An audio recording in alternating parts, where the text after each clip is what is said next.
Gautam Neurocare, brain stroke, migraine, fits, brain and spine surgeries की best neurosurgeon. ఇదో అద్భుతం.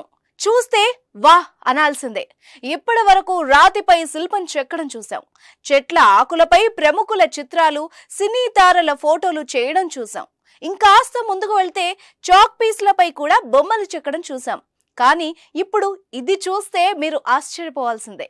అరే, దీనిపై ఎలా చెక్కాడబ్బా అనే సందేహం మీకు కలగొచ్చు.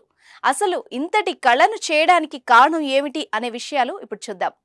రామాయణంలో శ్రీరాముడు సీతను తీసుకుని లోక కళ్యాణం కోసం అడవి బాట పడతాడు. అక్కడ ఎన్నో అడ్డంకులు ఎదురవుతాయి. సీతను వెతకడంలో ఆంజనేయుడు, లంకను చేరుకోవడానికి సముద్రంలో రాళ్లు వేయడానికి ఉడతలు రామునికి ఎంతగానో సహాయపడ్డాయి.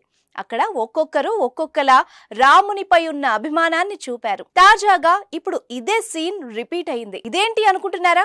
అయితే ఈ విషయం మీరు తెలుసుకోవాల్సిందే. అయోధ్యలో బాలరాముడి ప్రాణ ప్రతిష్ఠ నేపథ్యంలో జగమంతా రామమయంగా మారింది.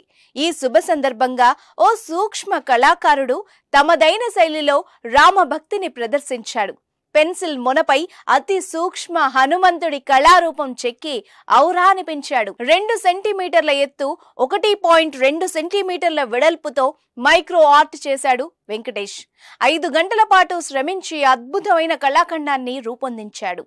ఇప్పటికే అనేక దేవతామూర్తుల విగ్రహాలను పెన్సిల్ మొనపై చెక్కి ప్రశంసలు అందుకొని గిన్నిస్ బుక్ ఆఫ్ రికార్డ్తో పాటు అనేక అవార్డులు సొంతం చేసుకున్నాడు వెంకటేష్. అయోధ్య రామ మందిరం ప్రాంగణంలో తమ కళను భాగం చేసుకునేందుకు ప్రయత్నాలు చేశాడు. అప్పటికే చెక్కిన కొన్ని కళారూపాల ఫోటోలతో అయోధ్య నిర్వాహకులకు లేఖ రాశాడు. అతడి భక్తితో పాటు సూక్ష్మ కళను అభినందించి హనుమంతుని కళారూపం పంపాలని అయోధ్య నుంచి కబురొచ్చినట్టు చెప్పాడు వెంకటేష్. అయోధ్య రామ మందిర ఆలయ ఫోటో గ్యాలరీ కోసం పంపే ఏర్పాటు చేస్తున్నట్టు వెంకటేష్ చెప్పాడు. అందరికీ నమస్కారం.